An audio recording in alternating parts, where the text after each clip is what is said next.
Olá, meu querido, bom dia, boa tarde, boa noite, tudo bem? Graças a Deus, nós estamos aqui mais uma vez, meu querido, para deixarmos um vídeo, né?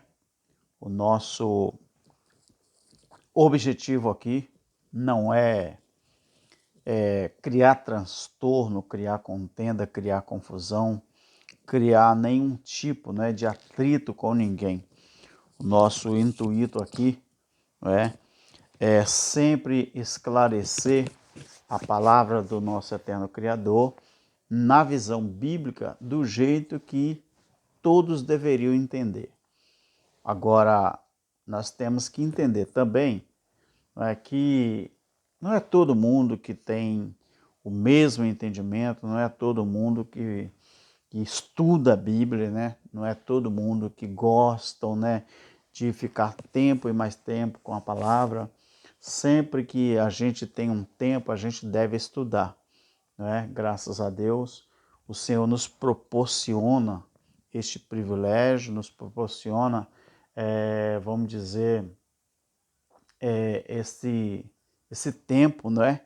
Então, é para isso que nós estamos aqui.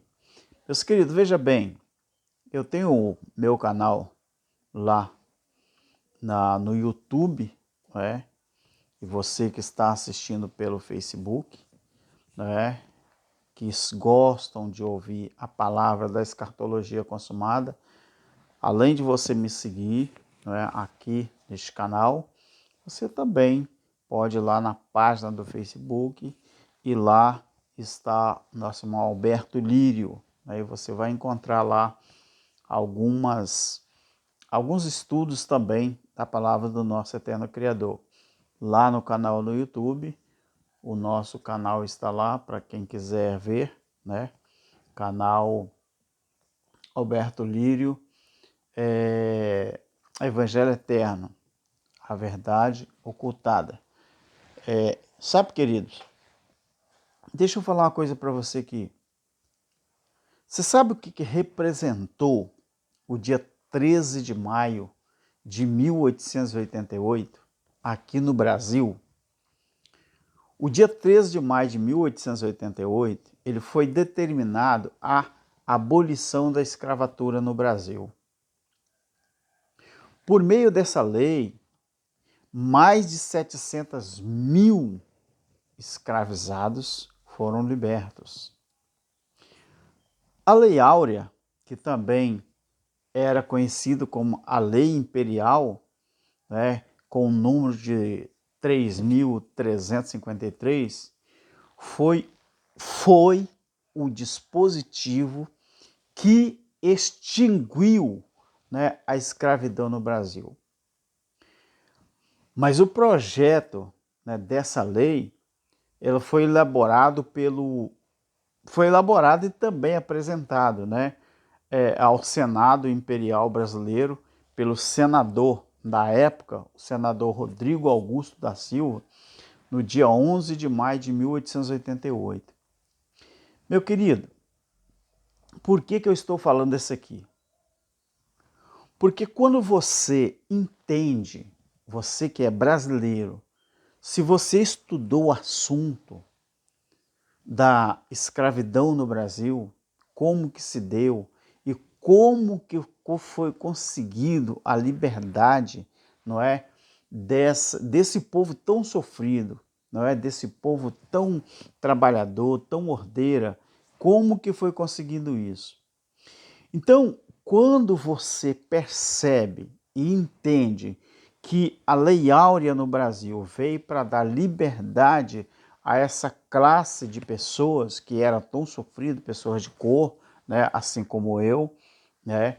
Então, você começa a entender que o que aconteceu na cruz há 2000 anos atrás não tem diferença nenhuma.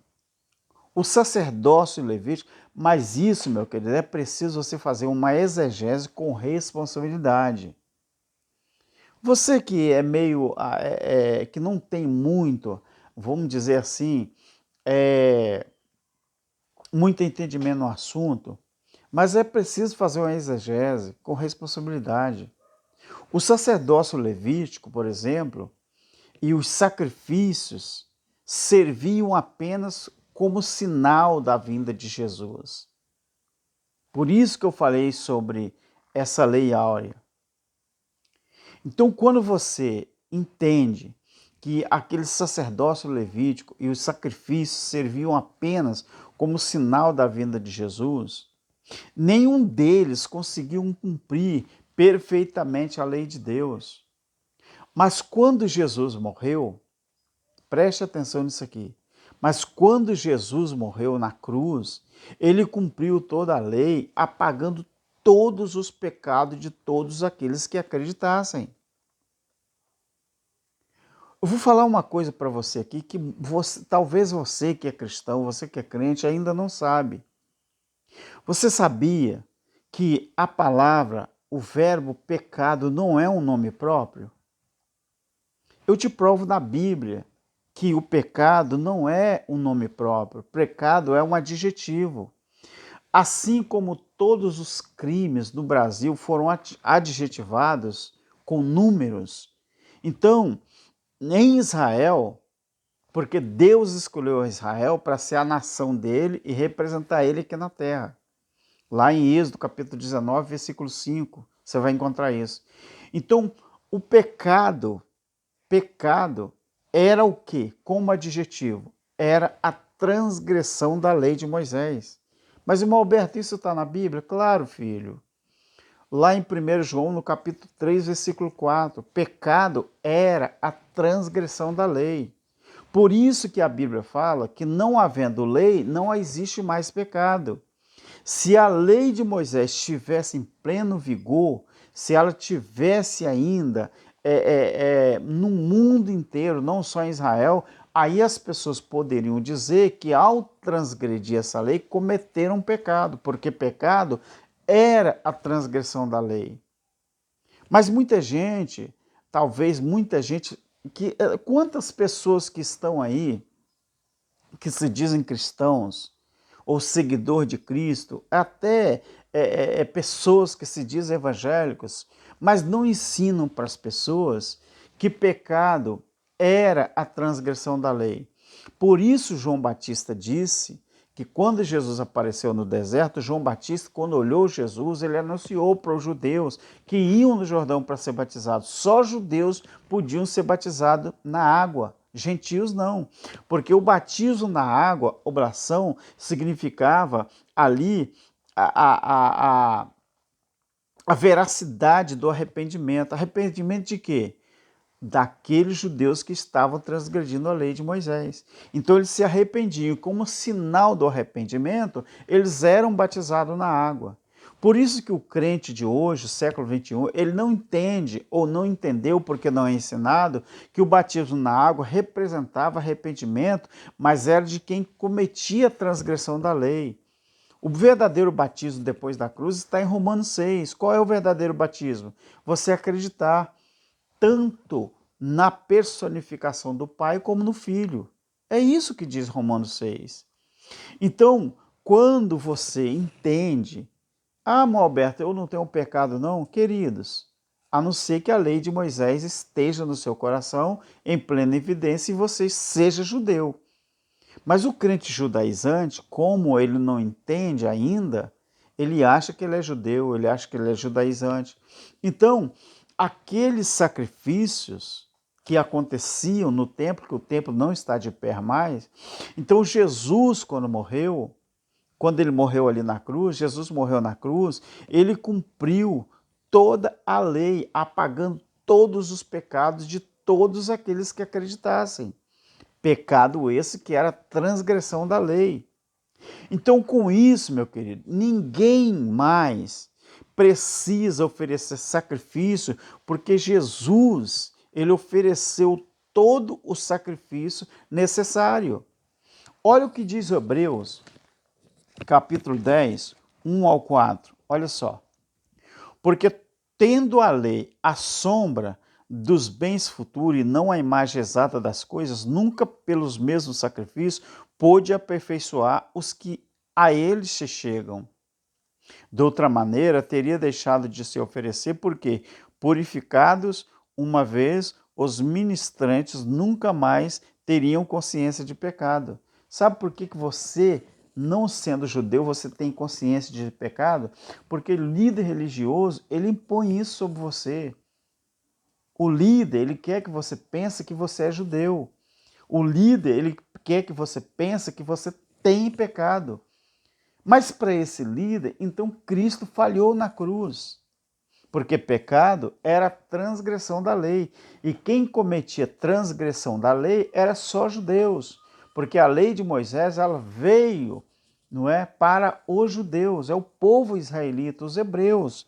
Então, olha só, nesse sacrifício, porém, cada ano se faz comemoração dos pecados, porque é impossível que o sangue dos touros e dos bodes tire pecado. Por que touros e bode? Eram os animais que eram sacrificados e oferecidos lá em Israel, como sinal, não é? De remir pecado. Agora, quando você presta atenção em Hebreus capítulo 10, o versículo 10 ao 12, olha só, 10 ao 12. Está dizendo assim, na qual vontade temos sido santificados pela oblação do corpo de Jesus Cristo feito uma vez. O que é a oblação, querido? Não é a lavagem? Oblação é lavagem. Só que a lavagem de João era por fora. A lavagem na cruz ela foi por dentro. Mas muita gente não entende isso. Então, diz assim, na qual vontade temos sido santificados pela oblação do corpo de Jesus Cristo feito uma vez. E assim todo sacerdote aparece cada dia ministrando e oferecendo muitas vezes os mesmos sacrifícios. Quer dizer, ofereciam, porque o templo não está mais de pé, o templo ruiu no ano 70.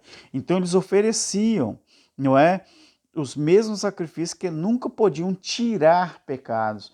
O único sacrifício que tirou o pecado foi o sacrifício de Jesus na cruz. Tirou ou não tirou? Claro, querida, era a transgressão da lei. A lei sendo tirada, automaticamente foi tirado o pecado. Porque pecado era a transgressão da lei. Como que eu posso transgredir uma lei que ela não existe? E aí, queridos? Isso não é ensinado, porque as pessoas não têm noção das coisas. Agora olha o versículo 11. E assim todo sacerdote aparece cada dia ministrando, aparecia, né? Porque está no verbo do passado, oferecendo muitas vezes os mesmos sacrifícios que nunca podiam tirar pecado. Mas este, quer dizer, o sangue de Jesus, havendo oferecido um único sacrifício pelos pecados, está sentado para sempre à destra de Deus. Olha que interessante. Então, você precisa entender que Jesus ele cumpriu toda a lei, tanto a lei moral quanto a lei cerimonial. Está em Hebreus capítulo 8, versículo 10. Olha o que diz aqui. Capítulo 8, versículo 10 de Hebreus. Porque este é o concerto que depois daqueles dias farei com a casa de Israel, diz o Senhor. Está vendo? Com a casa de Israel. Porei as minhas leis no seu entendimento e em seus corações, e as escreverei e lhes serei por Deus, e eles me serão por povo. Ou seja, se aqui diz que a lei de Deus agora está no coração das pessoas e na mente, mas quando um líder religioso diz que você tem que ir a um lugar, é como se ele tivesse a prerrogativa da salvação, a prerrogativa da oblação, a prerrogativa do caminho para o céu, o caminho para a eternidade. E quem disse isso? Aqui não está dizendo que é o próprio Deus? Então, as regras exteriores da lei cerimonial sempre apontaram para o que mais importava, o que era o interior. Então essas regras foram revogadas, porque agora Jesus cumpriu a lei, purificando os corações de forma direta e também perfeita. Meu querido, quando você entender que a princesa Isabel ela aprovou a lei que libertava as escravas, lá em 1888. Quando você olhar para a cruz, você vai entender que o que Jesus fez há 2000 anos atrás e a princesa Isabel fez no ano de 1888, você vai entender qual é o sacrifício ou qual é a prova que uma pessoa de cor, né, tem que continuar fazendo para provar que ele é livre? Nenhuma. Porque a lei já foi redigida, estabelecida. A mesma coisa que aconteceu na cruz. Nós estamos há 2000 anos da cruz. E muitos líderes ainda te ensinam que você tem que continuar se sacrificando para garantir a sua salvação. Então Cristo morreu em vão e Cristo ressuscitou em vão e aquele brado na cruz foi em vão. Meu querido, aprenda de uma vez por todas. Nós estamos livres porque a cruz já aconteceu. Nem eu nem você tem que pagar indulgência mais não, filho. Aprenda isso, tá bom? Que a graça do nosso eterno Criador te dê mais orientação. Amém? E que tudo seja feito para a honra e glória do nosso Criador. Tchau, graça eterna. Amém.